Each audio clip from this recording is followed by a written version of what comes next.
Ah, kowe nek nyekelme kok aja bongkote. Lah ndi kene? Ha iya, aja. Lah ngendi? Kono kuwi malah krasa banget nek kono. Nek to cekel kono iki biasane yo. Oh, ayo. Lah senane ngono kok. Iya, ayo. Mbak Tatin saka Sentolo Kulon Progo. Iya, ngono ya mau. Biyen iki melu aku ya urung iso apa-apa no. Iya. Saiki ya urung iso padha wae. Ha iya, Nes. Saiki wis jos. Kaya sikile iki kaya dipaku karo panggung ming cukup kene tok. Ya kan ciri khasnya beda-beda nek ayo iso sigra aku ora. Ya justru kowe iki tak kon sigra mbok menawa penonton luwih terpesona. Iya.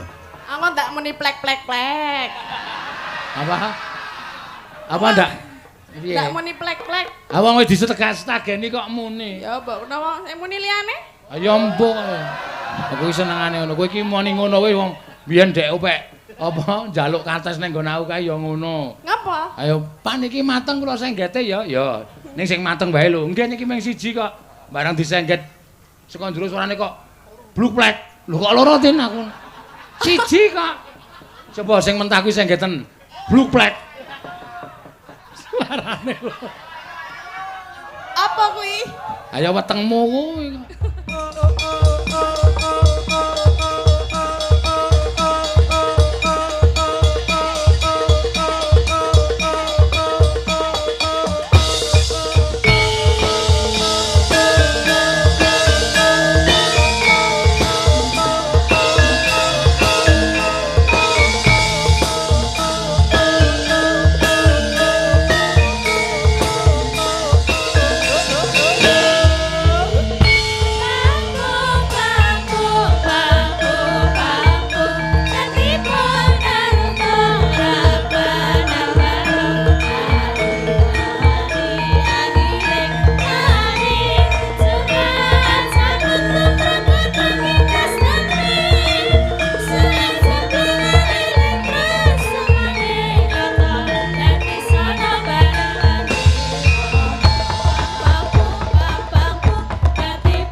Matur sumbun ya Nak. Iya.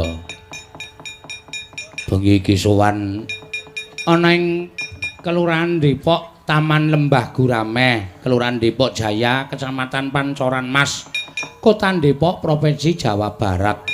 Yo. Panitia Pergelaran Wayang Kulit Forum Kemitraan Polisi dan Masyarakat FKPM Kelurahan Depok Jaya bekerja sama dengan Paroki Santo Herculanus Depok. Oh iya. Acarane apa?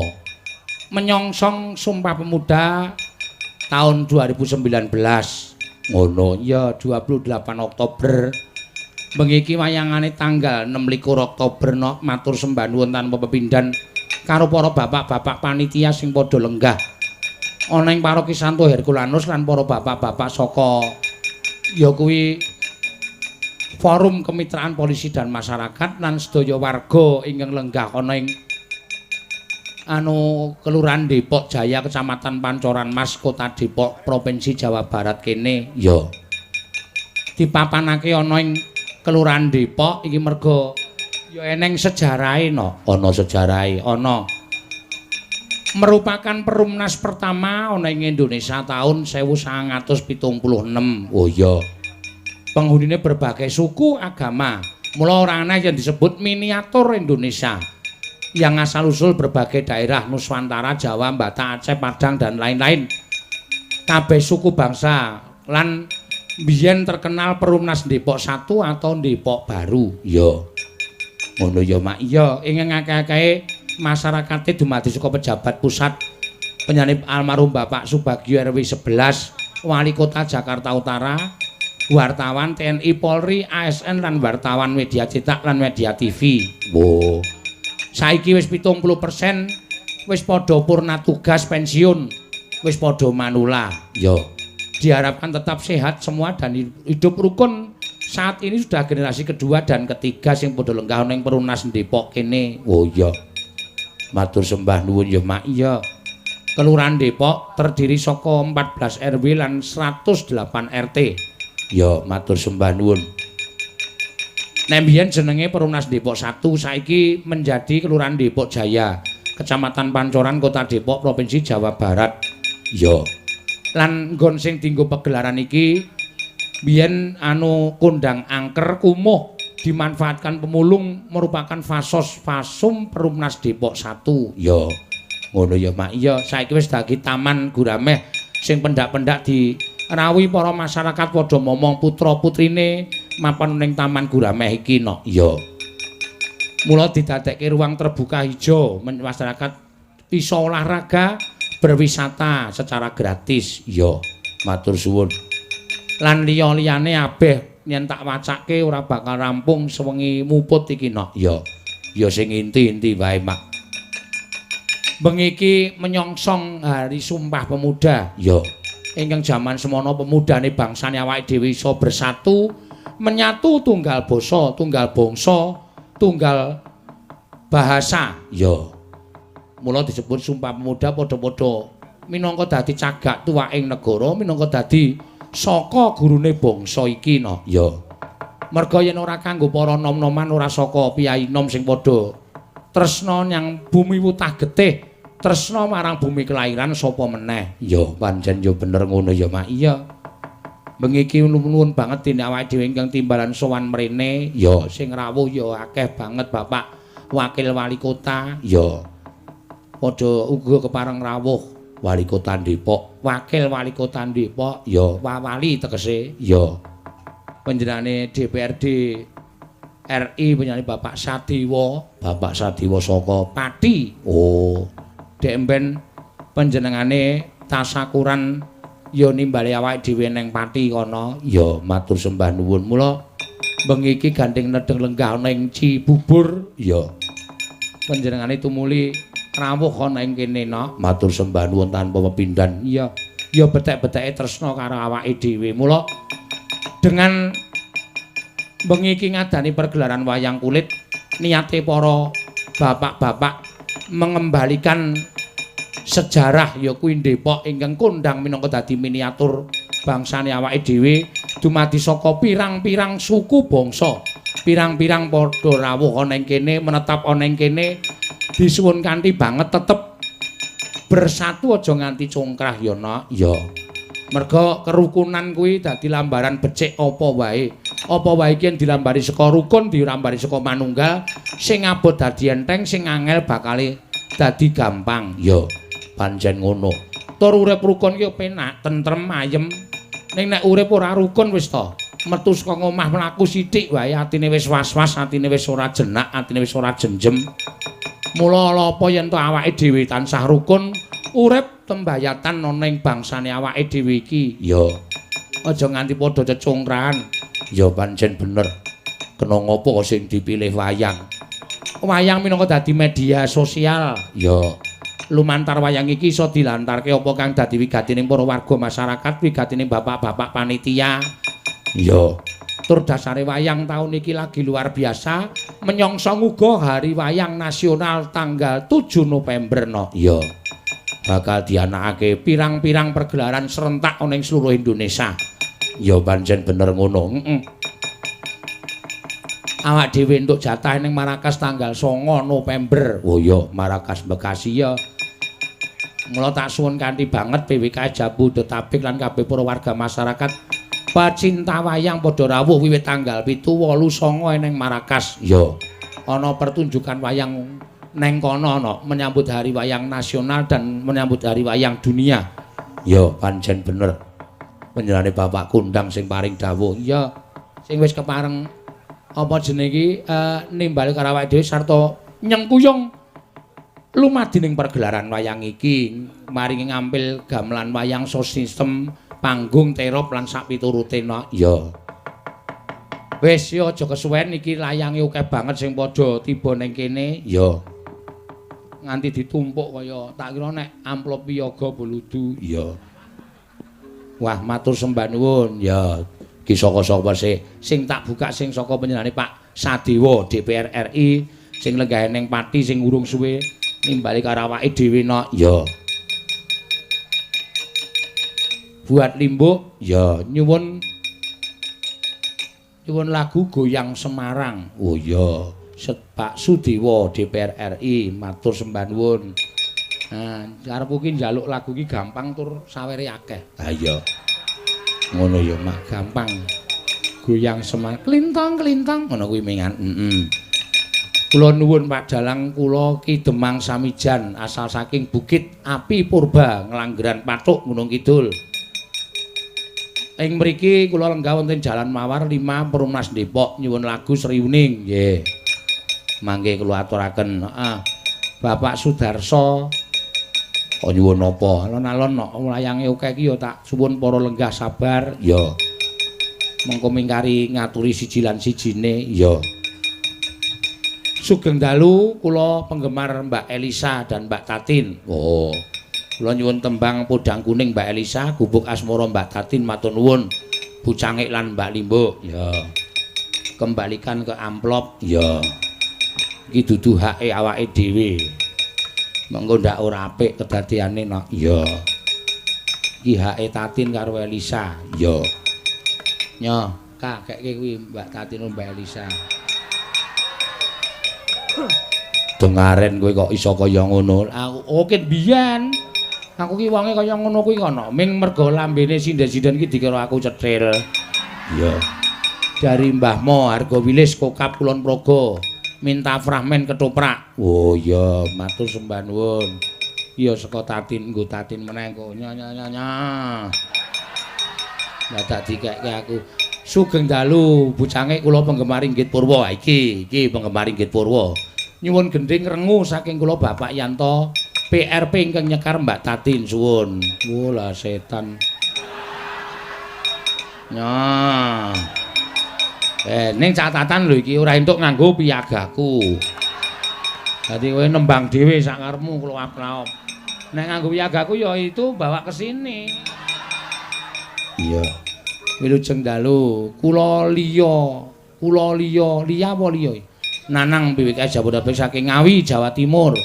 Nyuwun gending Podang Kuning lan jineman Lor Kambang. Gene menika kagem sedaya warga Ngawi ingkang mirsani dhateng YouTube matur sembah nuwun. Ya. Sowan Ngawi sok kapan mak? Kurkuran taun bulan iki kok ana. Ya. Oh iki nggon aku ning. Ora ana jeneng sindene kok. Ya.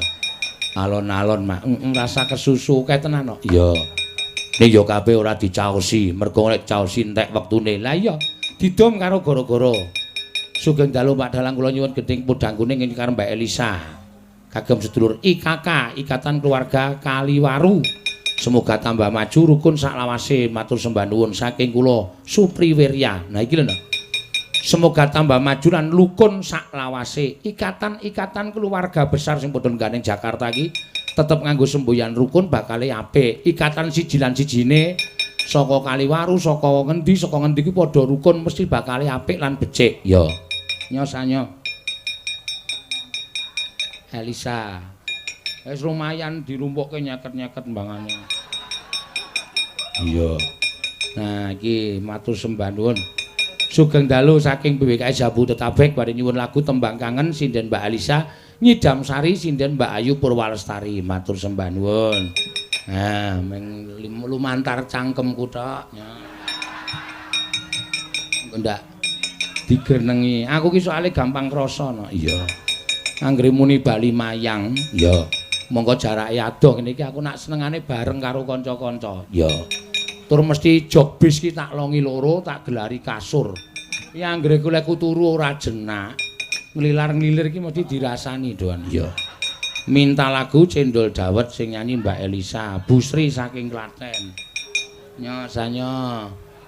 Alah ming rumangsaku saking terkenalmu kok cawetmu jaluki lagu. Cendol Dawet, heeh, Cendol Dawet. Iya, matur suwun. Iki sing wah iki nek iki aku ora mungkin sinden dodoyan udut. Iya. Dari Bapak Giono Polda Metro Jaya. Oh iya. Mas Aji Condet lan Mas Aben Rokok. Oh iya. Iki jelas rokok iki. Iya. Wis ora nyuwun lagu apa urung ana nawala utawa ning jero. Ndak ada anu ya, mboten wonten. Oh nggih. Engko bebas iki nok. Ya. Matur suwun ya. Diwiwiti sik alon-alon. Ngaturke tetembangan. Ya. Ya sinden liyane sabar. Heeh. Sing urung dipilih karo warga masyarakat ditampilkan sebaik-baiknya. Apa kula lare saking Kulur Temon Kulon Progo nyuwun lagu Selendang Biru ingkang nyekar Pak Sino piyambak. Matur suwun. Ora mungkin. Ora mungkin.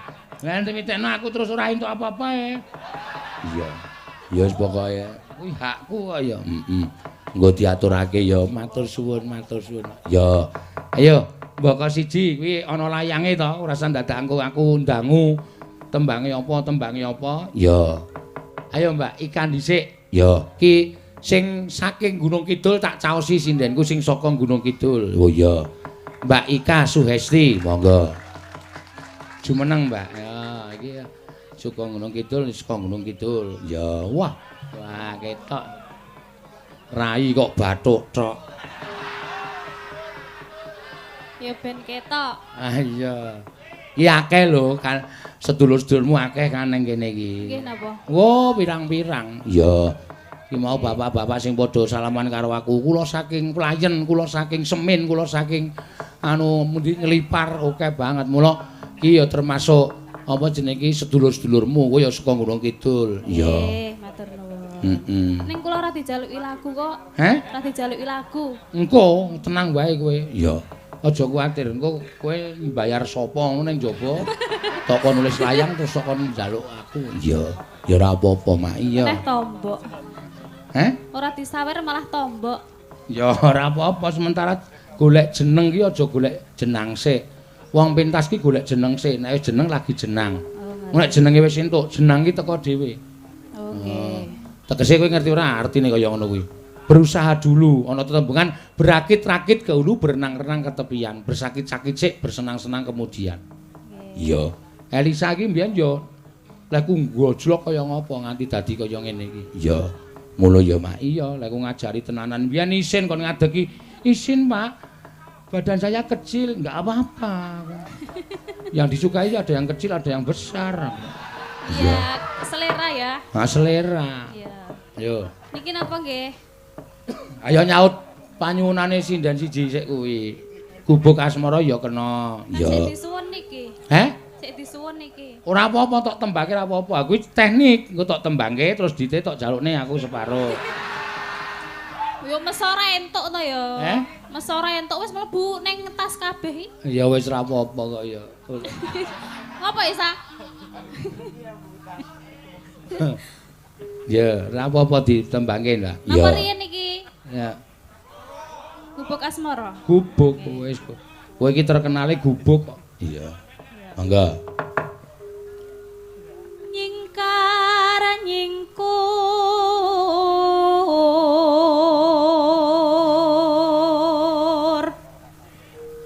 wiwi tane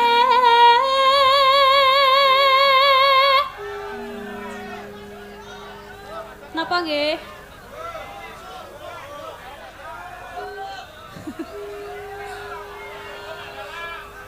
Oh, Napa? kan lenggah. Penontonnya. Oh lah, monggo. Lah kula ya mboten ngertos datine. Ya, ingkang ngajeng monggo katuran lenggah nek ana papan kagem iso Dinggo lenggah bareng-bareng lenggah sing mburi men padha prisa. Ya. Engko mbangane jumeneng ngerti-ngerti lagi. Wiwitane biur. Nyemplung blumbang rak malah dadi panganing para grameh-grameh. Engko nek grameh terus ngrasani iki ngopo ndelok wayang cenanangan nyemplung blumbang. Ya. Engko alon-alon. Wiwitane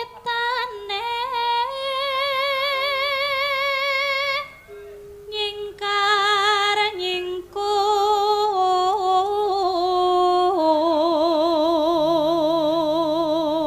Neno lingsam yen ke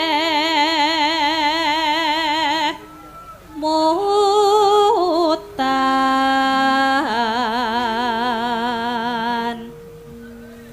lelampahan kang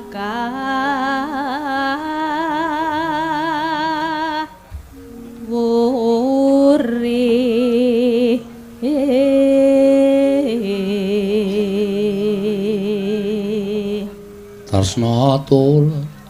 tresno tulus nadyan nengku buk as mara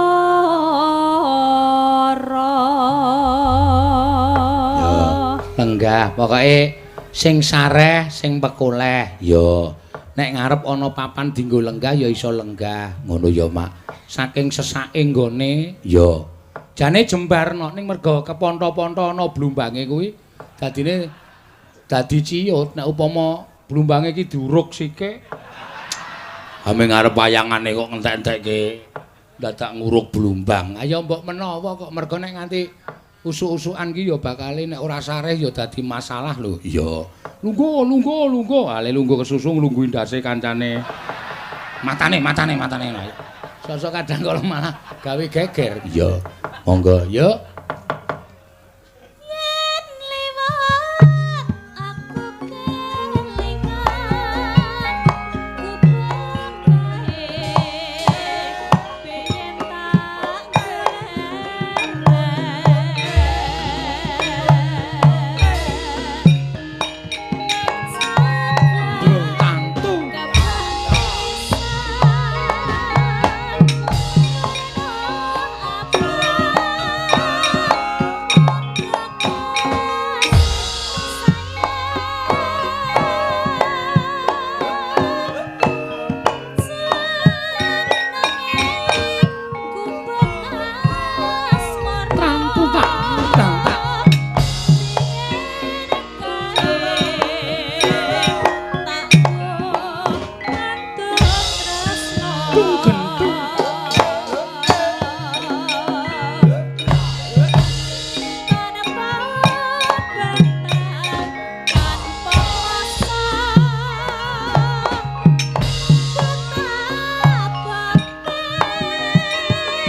Iya. Masuk. Iya.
Jogetane apik ya, Mak.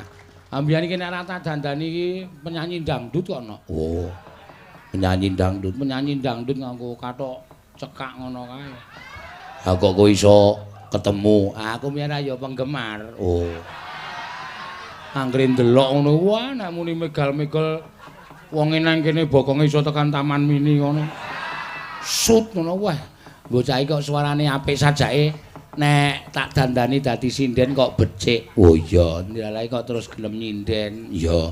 Tak omongi kowe dadi penyanyi iki umur 40 wis ra payu. Ning kowe dadi sinden umur 25 nek suaramu ijik apik, dipupuri urung rontok. Heeh.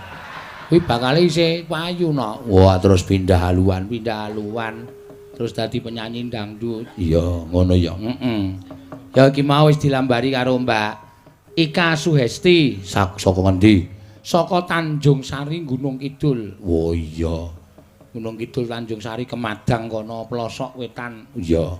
Goleki omahe angel ra jamak-jamak. Pas wingi pas lara tak tileki iki alah ya ampun wis saka aspal ki no. Iya, menggok nengen ki lemah bluduk kae mbok 30 kilo. Iya. Aku nganti takon kene iki jek Indonesia urung ya, Kang. Indonesia ya, Pak.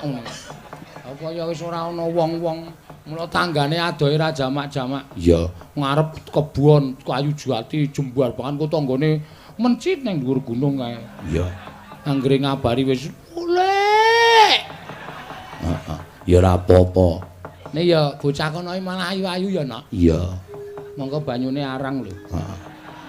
Adus ya ora tau kok. Kuning-kuning. Iya, ya ora apa-apa. Ayo, Elisa Orkaros Alaso, ya sah. Ya. Monggo. Iki sinden sing lagi wah wis nek ngebis nggugahi wong turu. Inggris muni joget nembang-nembang wis bengok-bengok ora karo-karuan kae. Ya karo kowe bareng, heeh. Anten pamundutan malih? Ana. Dari Pak D Buah depan gereja pesan lagu ya. Jambu Alas. Oh iya. Lagunya buat Romo Herculanus, semoga sehat selalu. Matur sembah nuwun. Ayo. Nggih, paseno niki wau kathah sanget. Nggih, pamundutan bodang kuning wonten. Ana. Tembang kangen wonten. Ana. Tapi kita berdua dapat tantangan. Tantangan apa? Ini bentar aku bacain dulu ya. Waduh, wis ana. Iki wis lunas iki mau tenan. Lunas maksudnya piye? Wis ditransfer. Tenan, ojo nganu sike, ojo apa? Ojo berpikir sing ora-ora sike, ya. Iki khusus dinggo pasien Seno. Ya. Ki nek gaweanmu tak ajar lho kowe. Tak delokke tenan mengko didelok. Ya. Sabar tak wacakake. Apa? Tak wacakake. Tak wacake ngono wae rasa kok anu karo. Ini di atas namakan Senomania. Senomania. Ya. Oh. Sudah lama gak dengerin Mbak Elisa nembang lagu-lagu alusan, akhir-akhir ini lebih sering nembang lagu Podang Kuning atau yang lain. Terus ini mau memberikan tantangan yaitu menyanyikan lagu Sambung Wanci Dalu. Sudah saya transfer dan saya minta bawonya Pak Seno. Sudah saya transfer buat Pak Seno 1 juta. Udah nyampai di tempat saya. Jikalau ya. Omong karo sing ngomong kuwi. Nggih. Aku ki sak bawa ki paling ora 20 yuta. Wah! Aku sak yuta ki apa itu? Iki dit lho, pirang-pirang ki. Tak keke kowe kabeh kober. Oh iya. Mengko. Berarti orang nerimo tantangane? Bawane kowe wae, sak yuta nggon aku PN. Tenane ngono. Iki diapengene duet tapi ne duet. Apa? Duet. Ben ketone Paseno karo aku Elisa Carus Alasok. Duet ki woh sing cilik-cilik nang ilat ireng kae. Duet. Duet ki sing segelas 500 kae. Dawet. Dawet ki sing dienggo awake dhewe kuwi. Dawet. Hes. Aku yo ngerti kok. Nek diblasokke mblontor wae sak. Duet. Duet. Ya. Duet. Oke lah. Ya. Terima ya Terima. tantangan dan ngetoke nek Paseno karo Elisa kuwi sempak. Sempak. Ya. Kompak. Iya, kompak.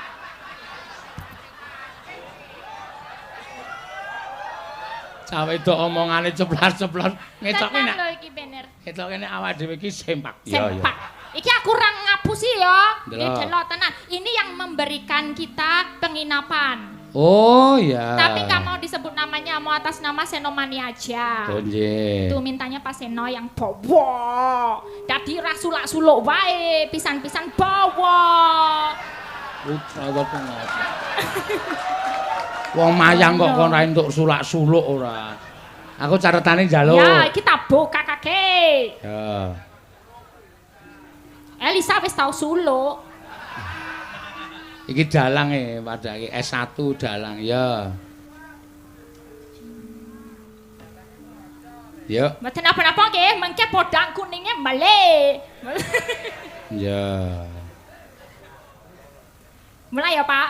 Mulai. Sanadyan to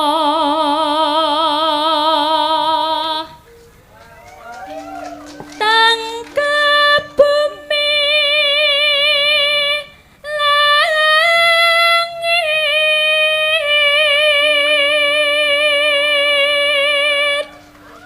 Ki Seno Nugraha. Swara dalang apa swara wiraswara beda lho iki. Oh beda. Ya wiraswara ben nyaingi kateno. Prasetyanku tan kinggang sarekma.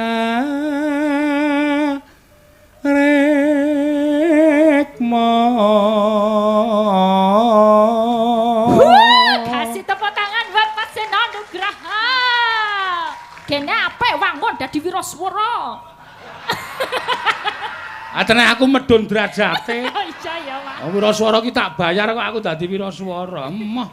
Iya. Terus kowe ayo. Lan kakang kang gemesake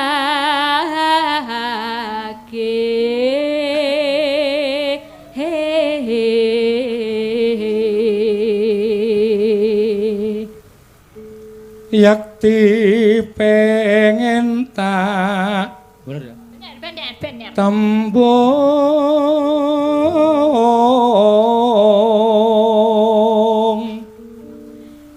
ning kakungmu tan lilo mesti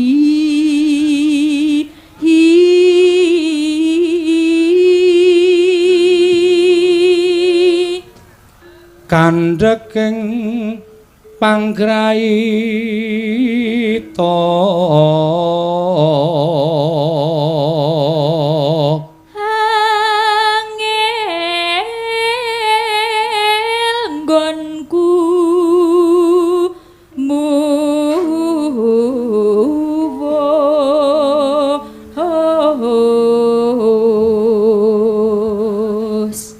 yen rina banget nglangkono piye sa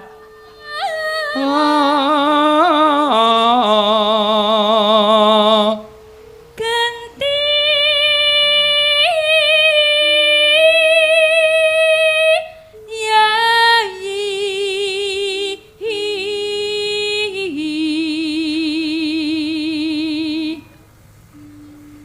terus Pak sambunga ing wanci ratri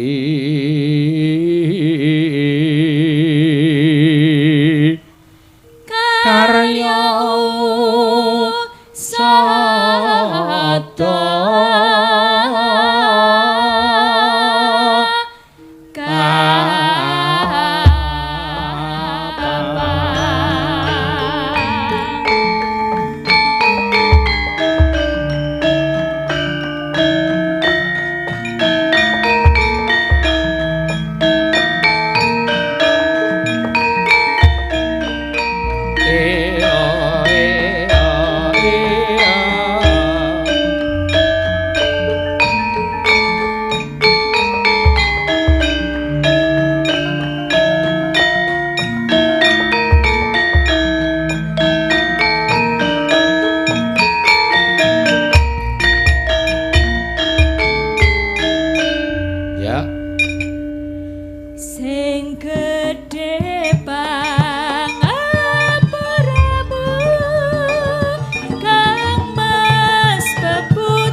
Karyane sapa sa? Ki Sukron Suwondo. Wah, Abah Sukron Suwondo saka Blitar. Iya, mangga. Yo. Wes rono.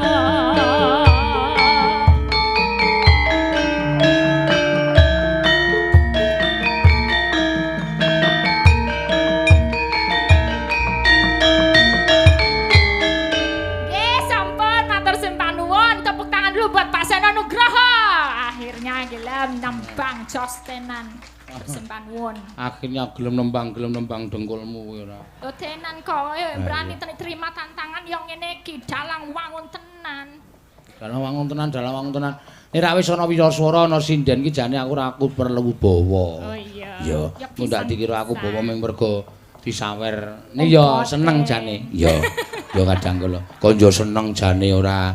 Lah kuwi pamundutan saka kowe apa pamundutan sing liyane saka HP mau? Nggih niku wonten Podang Kuning napa Tembang Kangen sing pundi? Podang Kuning nggih. Podang Kuning. Ya iki karo kowe ngaturake matur nuwun karo bapak-bapak panitia iki hari menyongsong Sumpah Pemuda. Iya, kula ngaturaken matur sembah nuwun sanget. Dene kula kalian rombonganipun Pasenon Nugroho saged katimbalan wonten mriki. Mriki ora meriki. Nggih, wonten mriki. Dados mugi-mugi ingkang dados pangajeng-pangajengipun panjenengan sedaya saged kinebolaken dening ingkang agarya jagat raya. Saiki wis mulai rada wangun to. Ra ketang rasane kaya nguntal watu. Cepet-cepet kau pecaceng. Nek rak kata-katane wis mulai ana kata-kata basa Jawa krama.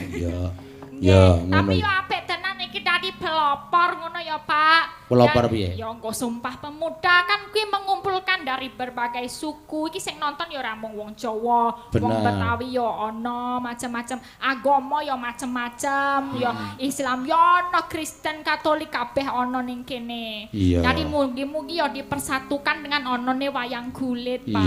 Amin. Iya. Ngono ya, Mak. Budaya itu benteng terakhir kita dalam hal pemersatu. Ya, mula kudu diajeni tenan budayane iki ya. Budaya tata krama, budaya unggah-ungguh, budaya bermasyarakat, budaya berumah tangga iki macem-macem. Dadi nek nggunakake budaya iki mesti alus. Ora bakal ora nggunakake budaya ya mesti kasar. Ya, ngono ya, Mak. Mula iki pelopor kagem Depok iki perumahan pertama sing ono. Ya, betul. Nek ndelok sejarahnya mbiyen kan ya apa sing sadurunge kuwi wong Kristen zaman Belanda zaman tekan kene. Kuwi Kristen, wong Katolik, terus saiki akeh wong sing transmigrasi ning kene ngono lho pendatang akeh dadi akeh banget macem-macem wis kaya Taman Mini Indonesia Indah. Iya, Indonesia Mini. Iya, Indonesia Mini. Kok Taman Mini. Ngono kuwi sing dikersake panitia mula wengi iki ade matur nuwun dene sing dipilih awake dhewe ya, Sa. Nggih. Ya, karo ngaturke Podang Kuning. Monggo. Nadyan wujud temong peksi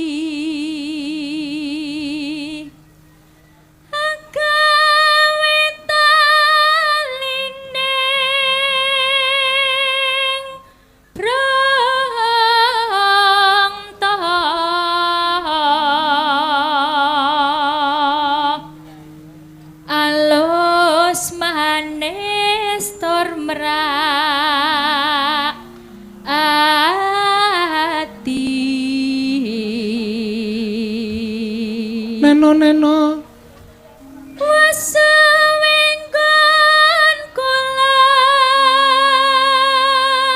lono golek isi podang kuning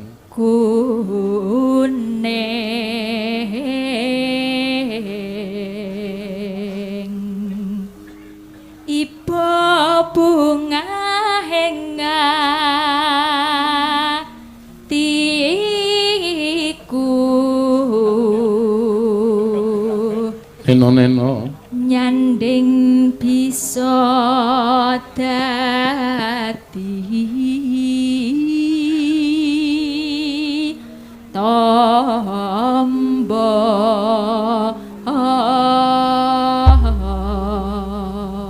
ya mangga esok awan yo esok awan ning omah wis ora krasan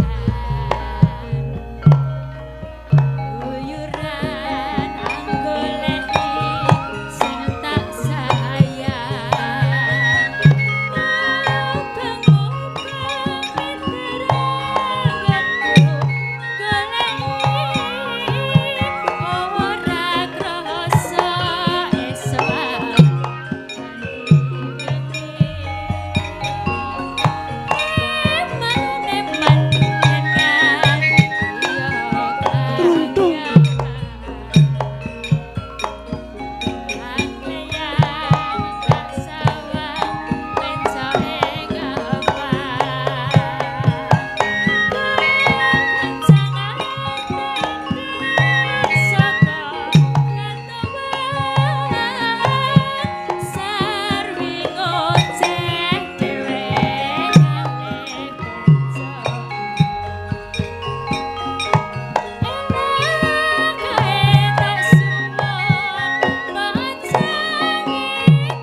Iki carane dandani cangkeme iki piye to ya?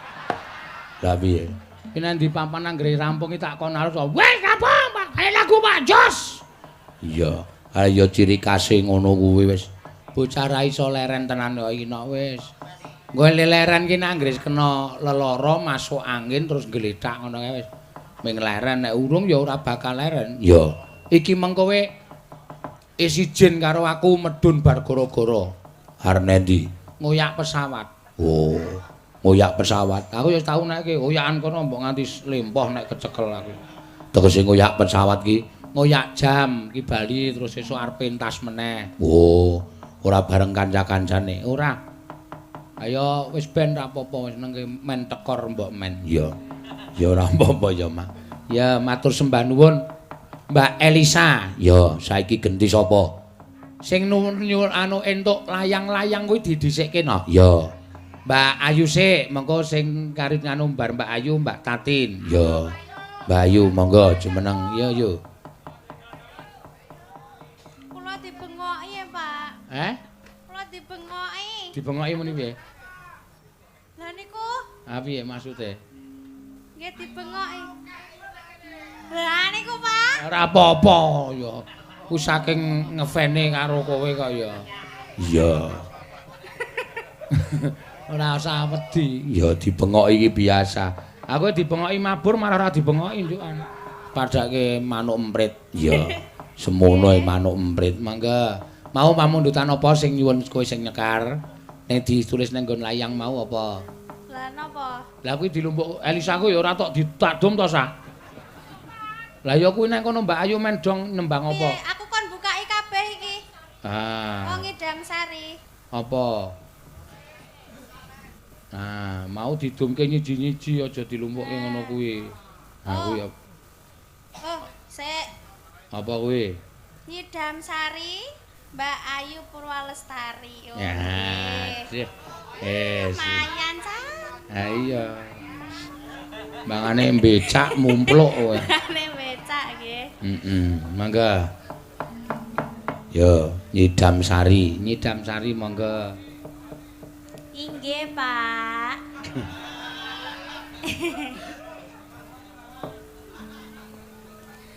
Duh wang bagus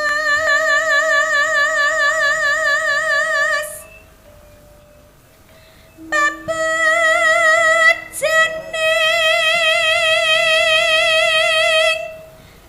ati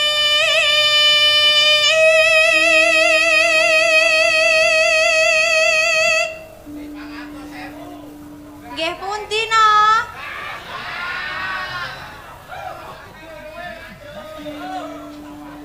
Kaya ngene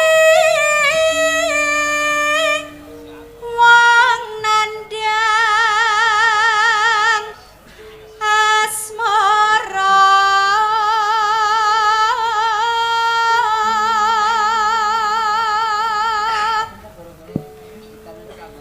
apa awakku dhewe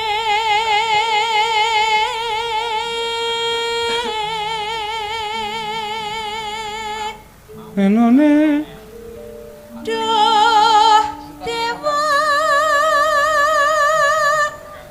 Jawa Tengah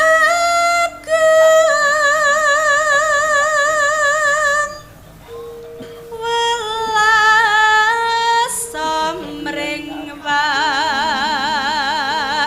Mami. Mami.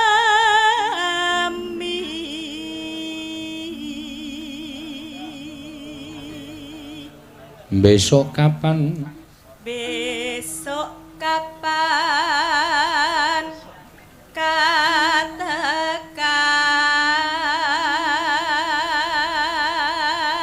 Jejer. jejer lan wong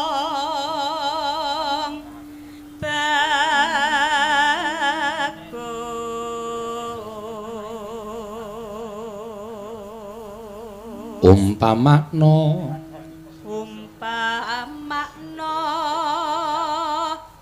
nah kodho tanpa prau sasat daraten pepatri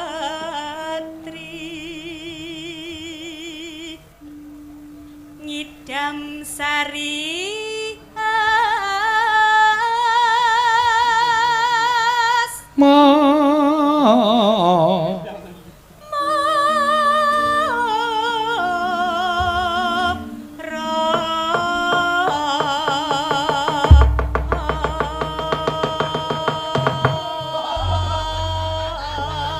kedawan lendodo ki. Aku ana suarane ya dawa banget kok. Ya. Ana ya.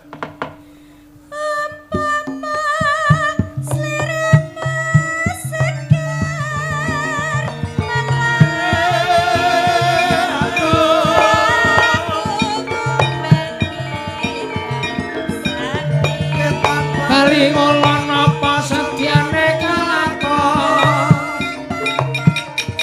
Tang gedelang.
Penonton ki nek seneng karo budaya karo seni ming diyo ana to. Yo.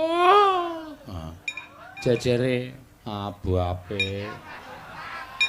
Monggo yo.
Aku senenge karo Ayu ya arep awake lemu ning jogetane energik. Iya.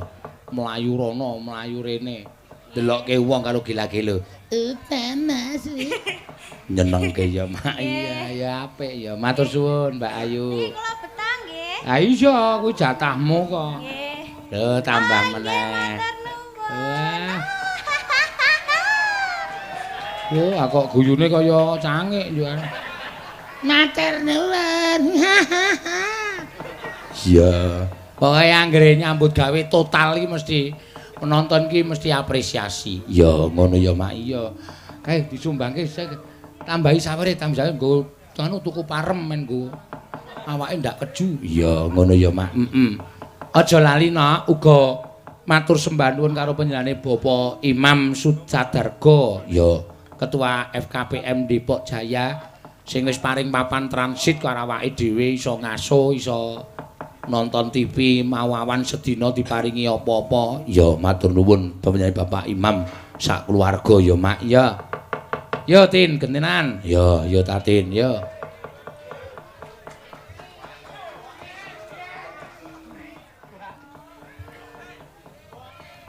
Iki ya lagi naik daun no. Ning gandeng awake semut. Ning gandeng awake semono daune petil. Iya. Anjlok panggunge mak gudu-gudu. Ya ora apa-apa, Mas. Sentimen.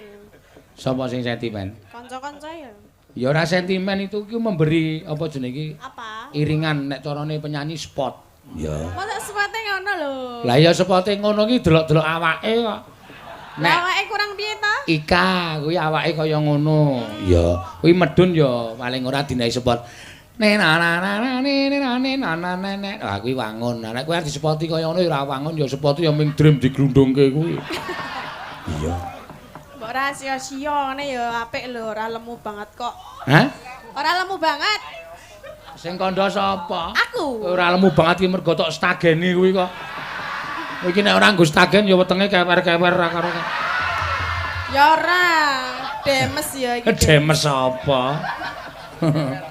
Ya, nek nggo mlaku banter ngono mak plek. Apa plek? Ah wetenge iki mak ceplok. Ya ora apa-apa. Ning nek didandani pancen ayu bocah iki pancen luar biasa no. Aurane sing den ki ana lho sing didandani malah elek. Oh.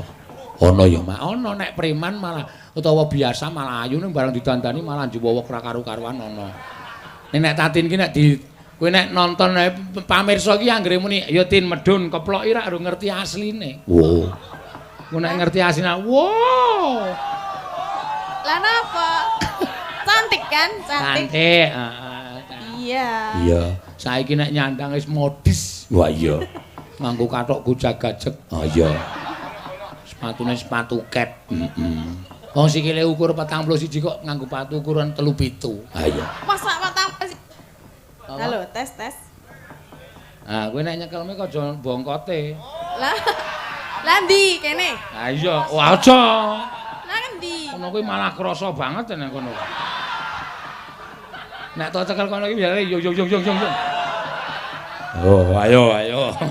Lah senane ngono. Iya. Mbak Tatin saka Sentolo Kulon Progo. Iya, ngono ya, Mak. Biyen iki melu aku ya urung iso apa-apa, no. Iya.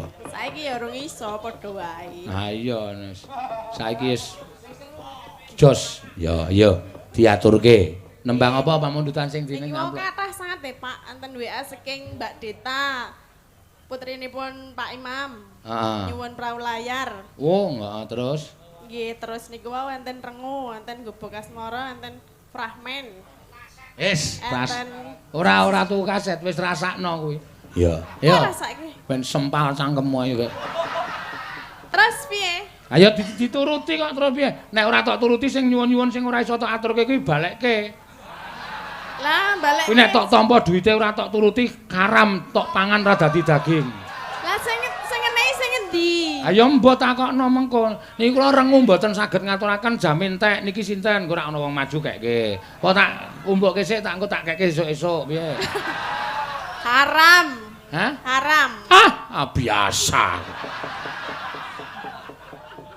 Iya. Apa sih? Jaluke pau layar e. Ayo sak arepmu. Ya. Oke. Engko bar perahu layar apa? Nyatane Elisa mau pindho ya ora apa-apa. Kowe pindho piye pindho kowe? Mbok ya nek pin. Ya. Niki napa perahu layar? Lho bocah iki piye to ya? Pasti kan enten rengu nek 2 kali ya piye? Ya ora apa-apa kok ya wong wis nyambut gawe kok.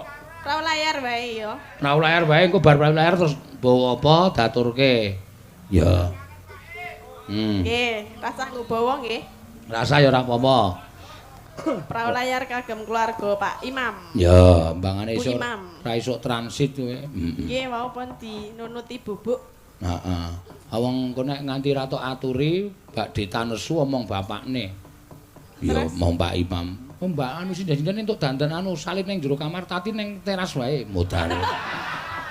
Wah, ajeng transfer 1 juta kula bilang, "Enggak usah, Mbak, enggak usah transfer, enggak apa-apa." Aku ngono. Oh, tenane. Nggih.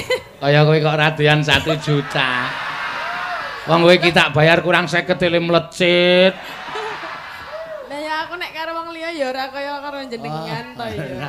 Kurang 50 piye, Pak? Iki, Pak, wis tuna iki suwe-suwe. Wis ora apa-apa. Monggo, yo perahu layar dados.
rada jane kowe iki apik ning ora kira gemak kok ora gelem kaya Ayu kae lho. Iya.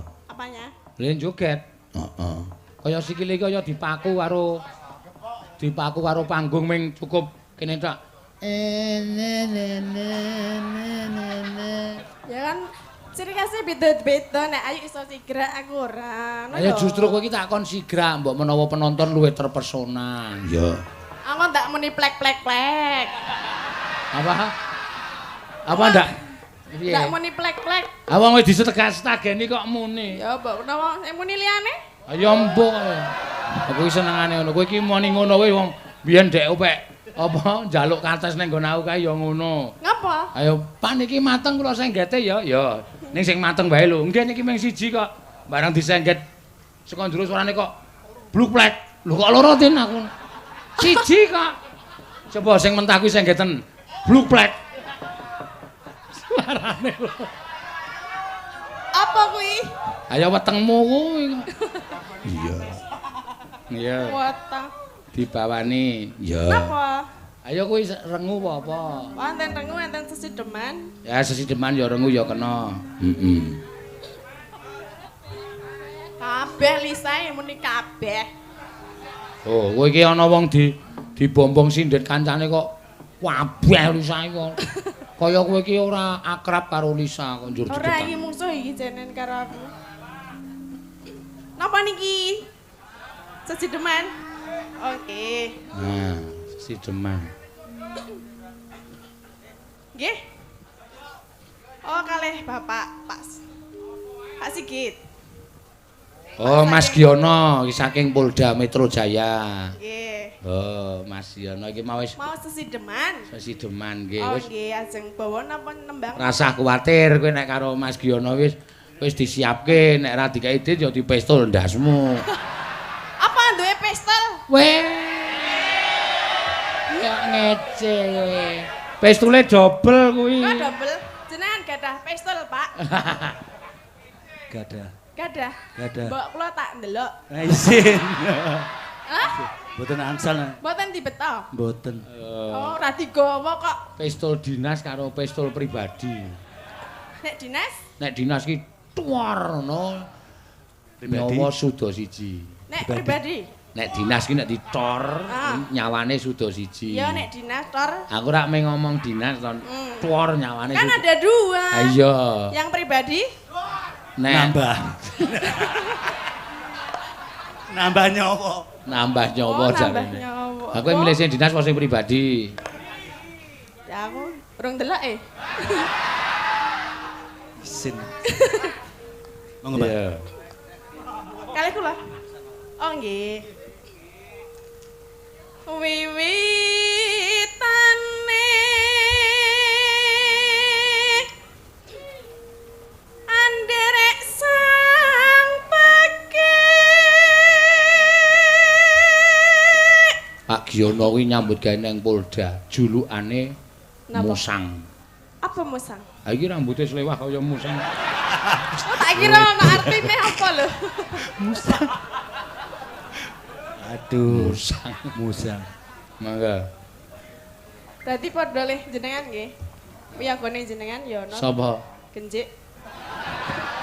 Piye mergo rambut ta? Heeh. Pria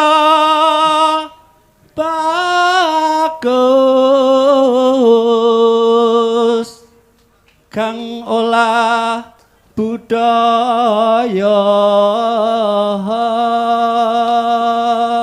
Oh.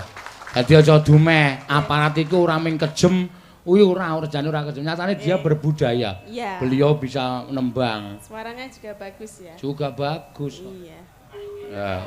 Ah. Waduh, aku gur muni suaranya bagus langsung. Aku ngerti kowe iki modus. Suaranya bagus langsung. Matur nuwun nggih, Pak. Ah. Ayan. Seselke ngendi? Bingung ya, ngendi ya? Ora kene tak seselke kene.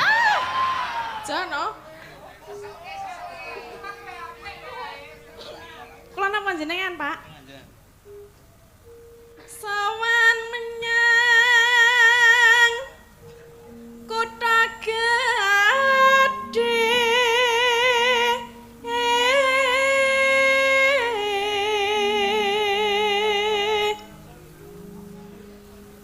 Bendara terus ngayung-yung. Logate isih Jakarta. Bendara. Ketok ngono. Lah di logat Jakarta, ya kuwi nek nyanyi mesti nek Jawa mesti Bandara terus gayung yun. Ya, semono uga wong ki nek kulino ning Jawa kok nyanyi cara modern ya ora iso. Ya, ngono ya Mak. Iya. Wah, saya sinden iki wis to.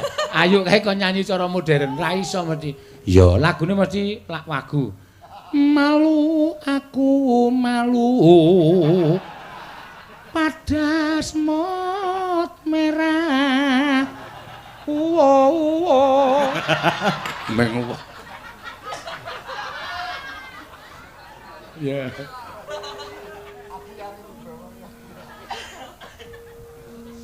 Selendang kuning Kang saking wukir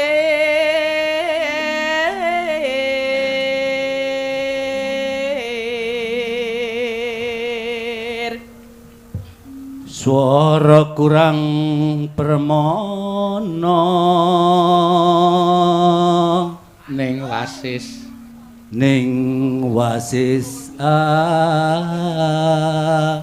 ngongro.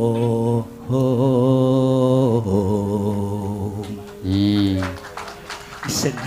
Mboten apa-apa Mas. Jauh, Pak. Sae kok Mas kok isin dos pundi? Mboten saya isin. Polisi kok isin lho. Isin di sini ya. Hah? Isin di sini. Nggih mboten kudu sing kuat ngono lho.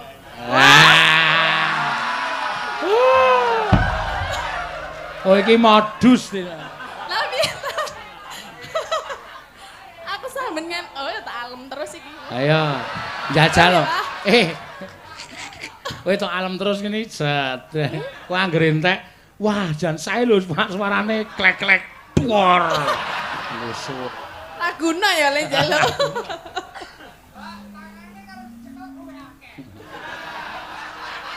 Ya mengko masa andang nyekel ya.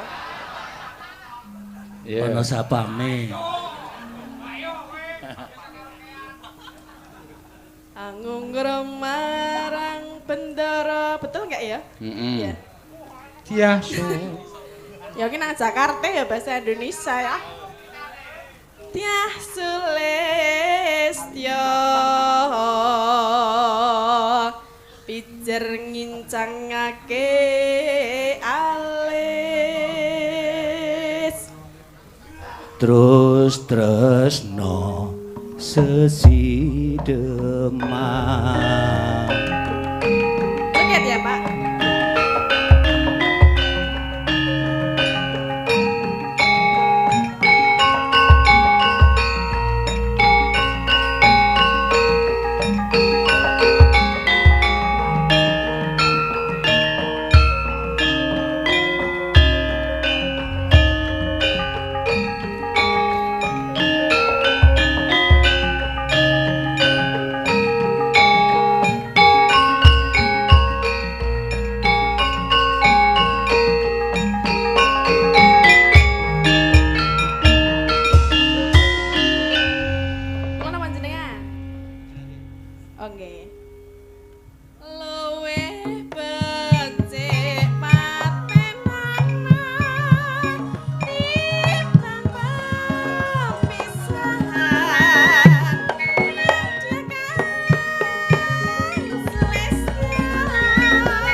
Lewat tenging alismu kedua kanan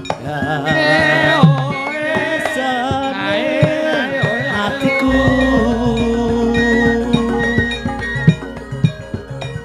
najan wos lingsir yos aku isih mampu ngelateni sliramu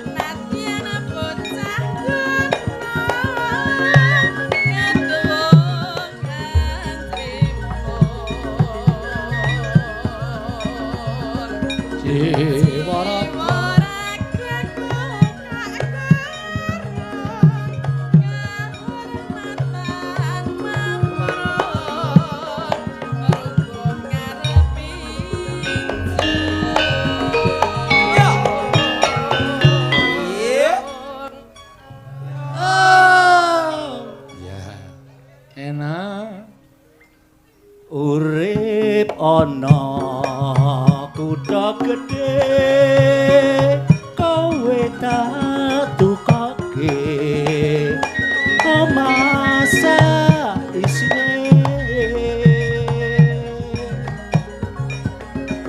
apa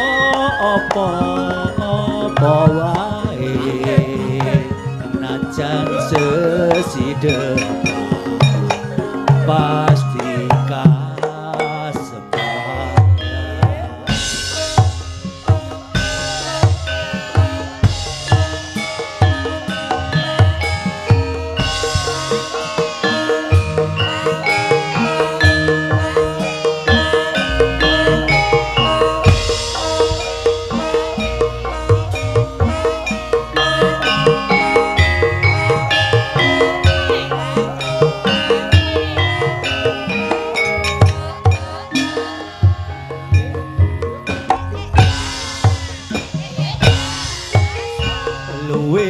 becik paten ana timbang perpisahan ringkas kang sulistya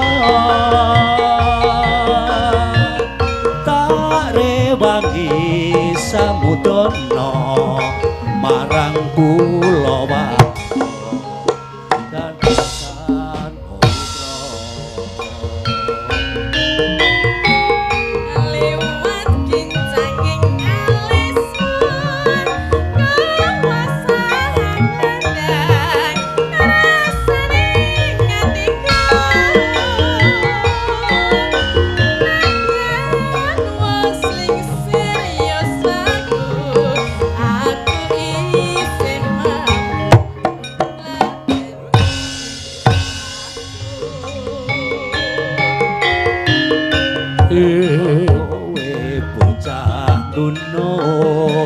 najan bocah gunung kagugan ngrimpo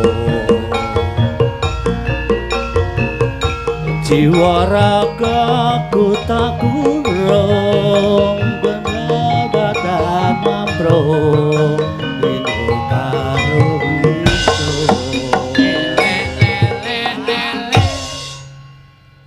liwat kincang